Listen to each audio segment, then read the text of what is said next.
Bulletin का आगाज करेंगे बड़ी और अहम खबर से। कराची में मार्च में सर्दी का मार्च, बारिश के बाद यखबस्ता हवाओं का राज। मार्च में सर्दी का 45 साला रिकॉर्ड टूटने के करीब। आज की दोपहर रवा मौसम सरमा की सर्द तरीन दोपहर ठहरी। महकमे मौसमियात का कहना है कि आज रात दर्जा हरारत 9 से 10 डिग्री तक गिर सकता है। शहर कायद में सर्दी का पड़ाव, यखबस्ता हवाओं ने मार्च को सर्द महीना बना दिया। सर्दी का नया रिकॉर्ड कायम होने का इम्कान। महकमा मौसमियात ने कराची में सर्दी की हालिया लहर को गैर मामूली करार दिया है। आज दिन में दर्जा हरारत 18 से 20 डिग्री के दरमियान रिकॉर्ड हुआ। रवा मौसम सरमा में बाज दिनों का दर्जा हरारत यही रहा।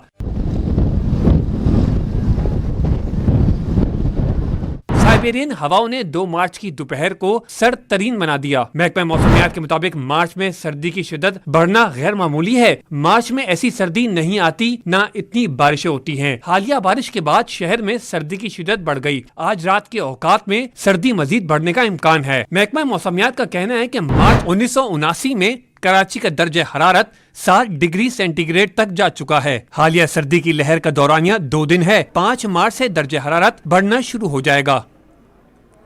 वज़ीर सिंध मुराद अली शाह ने सदारती इंतखाब के लिए पार्टी सरबराह आसिफ अली जरदारी के नामजदगी पेपर्स जमा करा दिए हैं। कहते हैं MQM के साथ माजी में अच्छे ताल्लुकात रहे, उनके पास भी वोट के लिए जाएंगे।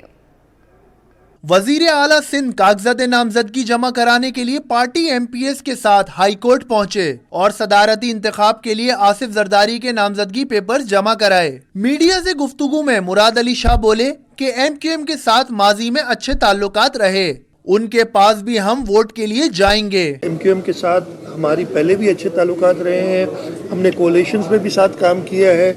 आगे चल के भी हम एक वर्किंग रिलेशनशिप ज़रूर रखना चाहेंगे कि असेंबली के अंदर इस सूबे की फलाह के लिए, सूबे के लोगों के लिए, सूबे के लोगों की तरक्की के लिए, अमन व अमान के लिए हम कोऑपरेट करें, वो हमसे कोऑपरेट करें और हमारी जो भी गलतियां हैं उस पर जायज़ तनकीद ज़रूर करें ताकि हमें भी इस्लाह का मौका मिले।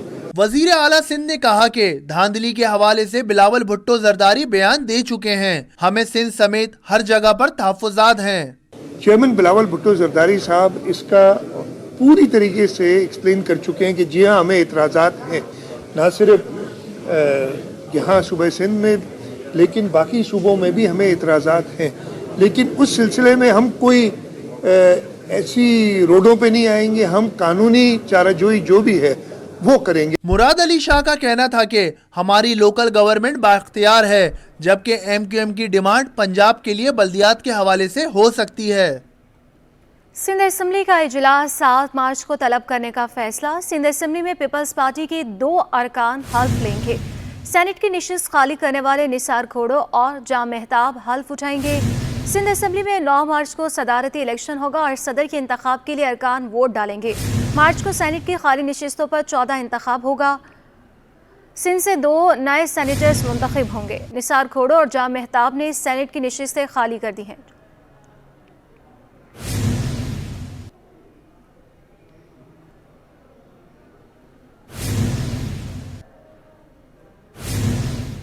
बिलावल भुट्टो और आसिफ अली जरदारी की इस्लामाबाद में मसरूफिया सिंध काबीना की तश्कील में ताख़िर का सबब बन गई। वज़ीर आला सिंध के हल्फ उठाने के कई रोज़ बाद भी सूबाई काबीना का फैसला नहीं हो सका। ज़राई के मुताबिक बिलावल भुट्टो जरदारी और आसिफ अली जरदारी की इस्लामाबाद में मसरूफिया के बाइस सिंध काबीना की तश्कील आइंदा हफ्ते मुतवक्की है। पीपल्स पार्टी के ज़राई का कहना है कि जब पार्टी की आला क़यादत कराची पहुँचेगी तब काबीना पर मुशावरत होगी। इस वक्त दोनों अहम शख्सियात कौमी असम्बली के इजलास और सदारती इंतखाब की वजह से मसरूफ हैं। सिंध काबीना के लिए इब्तदाई तौर पर 12 नामों पर गौर किया जा रहा है। रिक्शे कराची की बेहंगम ट्रैफिक को मज़ीद ख़राब करने का बाइस क्यूमाबाद से महमूदाबाद जाने वाली सड़क पर पुलिस की मुबैना सरपरस्ती में रिक्शों के गैर कानूनी अड्डे कायम कर दिए गए। मकीनों को शदीद परेशानी का सामना है। तफसीलात जानेंगे हमारे नुमाइंदे मेराज अख्तर की रिपोर्ट में।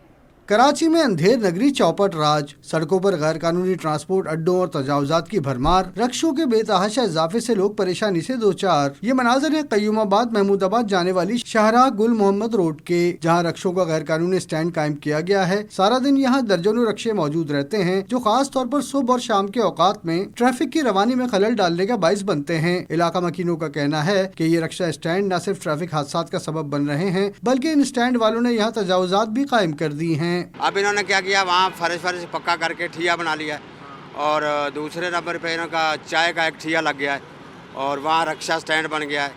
اب یہ ہمیں کنفرم نہیں ہے کہ یہ اس کی سرپرستی کون کر رہا ہے اور یہ کس کی معرفت کن لوگوں نے یہ اجازت دی ہے، کون ذمہ دار لوگ ہیں۔ تو بڑی پریشانی ہوتی ہے گزرنے میں۔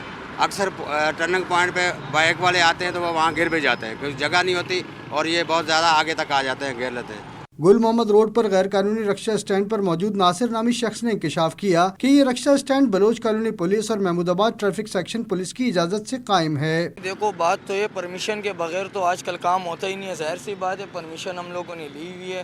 دراصل میں سواری کی سہولت کے لیے ہم لوگوں نے کی ہے۔ جو بندہ بھی موڑ پہ کھڑا رہتا تھا بولتا تھا بھائی ہم لوگوں کو لفٹ لینا پڑتا ہے، لیڈیز آتی تھی تو ہم لوگوں نے اسٹاپ، ہمارا پہلے اسٹاپ ادھر ہوتا تھا یا U8 کے اسٹاپ پہ، وہاں سے پھر ہم لوگوں نے مین روڈ پہ کر دیا۔ ہم نے بولا تھا کہ پیسنجر کے لیے آسانی ہو، علاقہ تھانے سے بھی لیے اور ٹریفک پولیس سے بھی لیے۔ سٹی 21 کی ٹیم جب موقف جاننے کے لیے بلوچ کالونی تھانے پہنچی تو پولیس نے آن کیمرہ بات کرنے سے انکار کرتے ہوئے رکشہ اسٹینڈ کی سرپرستی سے انکار کیا، جبکہ محمود آباد ٹریفک سیکشن کے انچارج رانا لطیف نے بھی رکشہ اسٹینڈ والوں کی جانب سے لگائے جانے والے الزامات کو مسترد کر دیا۔ ویسے الزام تراشی تو ہر بندہ ایک دوسرے پہ کرتا رہتا ہے کہ ہم یہ کرتے ہیں وہ کرتے ہیں، پولیس کا ان کے ساتھ کسی قسم کا کوئی واسطہ نہیں ہے۔ انہوں نے بعض اوقات چوکیدار رکھے ہوئے ہیں جو گاڑیاں کھڑی کرتے ہیں، اور دوسری بات یہ کہ ہمارے محمود آباد کی آبادی میں اتنی بڑی آبادی ہے یہاں کو ٹرانسپورٹ کا نظام بھی نہیں ہے تو رکشوں پہ لوگ آتے جاتے ہیں، ہمارا ان سے کوئی واسطہ نہیں ہے۔ ڈیفنس ویو اور محمود آباد کے مکینوں نے اعلیٰ حکام سے اپیل کی ہے کہ پولیس کی سرپرستی میں قائم ان غیر قانونی رکشہ اسٹینڈ والوں کے خلاف کارروائی کی جائے۔ کیمرامین رانا جہانزیب کے ساتھ معراج اختر، سٹی 21۔ اب آپ کو بتائیں کہ MQM پاکستان کا سندھ میں سینٹ کی 2 خالی نشستوں پر ضمنی انتخابات میں حصہ نہ لینے کا فیصلہ۔ سینٹ کی 2 خالی نشستوں پر MQM کا کوئی امیدوار حصہ نہیں لے گا۔ نثار کھوڑو اور جام مہتاب کے رکن صوبائی اسمبلی منتخب ہونے کے بعد سینٹ کی 2 نشستیں خالی ہوئی ہیں۔ سینٹ کی دونوں نشستوں پر ضمنی انتخابات 14 مارچ کو ہوں گے۔ مزید تفصیلات جانیں گے شعیب مختار سے۔ شعیب بتائیے گا۔ جی بالکل، MQM پاکستان کا جو ہے اہم فیصلہ سامنے آیا ہے۔ سندھ میں سینٹ کی 2 خالی نشستوں پر ضمنی انتخابات میں MQM نے حصہ نہ لینے کا فیصلہ کیا ہے۔ سینٹ کی دونوں خالی نشستوں پر MQM پاکستان کا کوئی بھی امیدوار جو ہے حصہ نہیں لے گا۔ نثار کھوڑو اور پیپلز پارٹی کے رہنما جام مہتاب کے رکن صوبائی اسمبلی منتخب ہونے کے بعد سینٹ کی یہ دونوں نشستیں جو ہے خالی ہوئی ہیں، جس پر جو ہے ضمنی انتخابات 14 مارچ کو ہوں گے۔ MQM پاکستان جو ہے آئندہ چند روز میں ہونے والے سینٹ انتخابات میں بھرپور حصہ لے گی۔ رواں ماہ جو ہے 39 سینیٹرز اپنی 6 سالہ مدت جو ہے وہ مکمل کر لیں گے۔ پیپلز پارٹی کے 12، مسلم لیگ نون کے 11، PTI کے 8، JUI کے 2، نیشنل پارٹی کے 2، MQM کا 1، خیبر پختونخوا عوامی ملی پارٹی کا 1، جماعت اسلامی کا 1 اور مسلم لیگ فنکشنل کا 1 سینیٹر جو ہے اپنی مدت جو ہے رواں ماہ مکمل کر لے گا۔ الیکشن کمیشن کی جانب سے ان تمام نشستوں پر انتخابات سے متعلق شیڈول بھی آئندہ چند روز میں جاری کیا جائے گا، جس میں MQM پاکستان بھرپور حصہ لینے کا ارادہ رکھتی ہے۔ جی بہت شکریہ شعیب مختار۔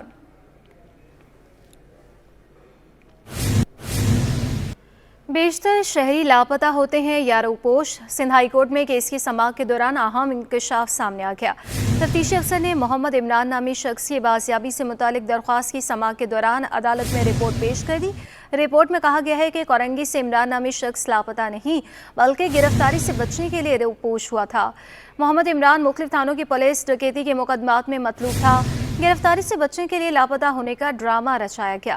رپورٹ میں یہ بھی کہا گیا ہے کہ گمشدگی کی دائر درخواست ہونے پر تحقیقات کا دائرہ کار بڑھایا گیا تو خوفزدہ ہو کر خود ہی مجسٹریٹ کے سامنے پیش ہو گیا۔ سرکاری وکیل کا کہنا تھا کہ بیشتر افراد پولیس اور مختلف اداروں کو مطلوب ہوتے ہیں۔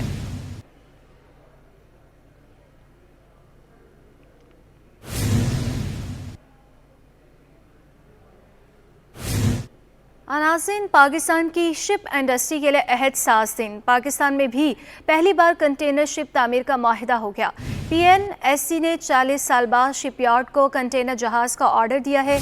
Chairman PNSC rear admiral Jawad Ahmed ने कहा कि कराची शिपयार्ड अगले 36 माह में PNSC को पहला फीडर कंटेनर शिप बनाकर देगा। तकरीब के मेहमान खुसूसी वाइस एडमिरल इफ्तिखार अहमद राव थे। तकरीब से खिताब में chairman PNSC rear admiral Jawad Ahmed ने बताया कि पाकिस्तान $3 अरब कंटेनर शिप की ट्रांसपोर्टेशन पर खर्च करता है। गुज़श्ता 6 माह से कंटेनर जहाज़ के हवाले से शिपयार्ड से बातचीत हो रही थी। चेयरमैन PNSC ने मज़ीद कहा कि दुनिया में किसी भी मुल्क के शिपयार्ड में कंटेनर बनवाते तो 27 से 28 मिलियन डॉलर्स का ज़र मुबादला खर्च होता। शिपयार्ड में कंटेनर जहाज़ 21 मिलियन डॉलर का तैयार हो जाएगा। कराची शिपयार्ड के MD rear admiral Salman Ilyas ने कहा कि कराची शिपयार्ड में ये जहाज़ तैयार होगा जिससे मुल्क के ज़र मुबादला बचेगा। पाकिस्तान में कंटेनर शिप की तामीर से जहां लाखों डॉलर बचाए जा सकेंगे, वहीं मुकामी तौर पर शिपिंग इंडस्ट्री को भी फ़रोग़ हासिल होगा। और FBR का गलत फैसला, पाकिस्तान से सोने के जेवरात की एक्सपोर्ट मुअत्तल। Chairman Pakistan gem and jewellery traders and exporters association Habibur Rahman कहते हैं कि FBR ने वी-बॉक्स से SRO 760 खारिज कर दिया, जिससे करोड़ों डॉलर की ऑर्डर्स मनसूख होने का खतरा हो गया। अशरफ खान की रिपोर्ट देखिए। FBR का जल्दबाजी में फैसला, वी-बॉक्स से SRO 760 खारिज कर दिया। पाकिस्तान की सोने की एक्सपोर्ट को बड़ा झटका, पाकिस्तान से सोने के जेवरात की एक्सपोर्ट मुअत्तल हो गई है। Chairman Pakistan gem and jewellery trader and exporter association Habibur Rahman ने चेयरमैन FBR मलिक अमजद को खत लिख दिया। खत में साफ कहा कि करोड़ों डॉलर के ऑर्डर्स मंसूख होने का खतरा पैदा हो गया है। SRO खत्म होने से कराची, लाहौर, इस्लामाबाद एयरपोर्ट पर एक्सपोर्टर का सोना फंस गया। खत में ये भी बताया है कि कराची एयरपोर्ट पर गुज़िश्ता 15 रोज से 4 एक्सपोर्टर्स का 20 किलो से ज़ायद सोना फंसा हुआ है। कस्टम हुकाम 1 किलो सोना क्लियर करने के लिए 30 लाख रुपए टैक्स का तकाजा कर रहे हैं। खत में कहा गया है कि दुनिया भर में फरवरी से सोने के जेवरात की मांग शुरू हो जाती है। पाकिस्तान से माहाना 70 किलो से ज़ायद सोने के जेवरात एक्सपोर्ट होते हैं। कनाडा, बरतानिया, UAE और अमरीका पाकिस्तानी जेवरात की बड़ी मंडी है। अशरफ खान, सिटी 21।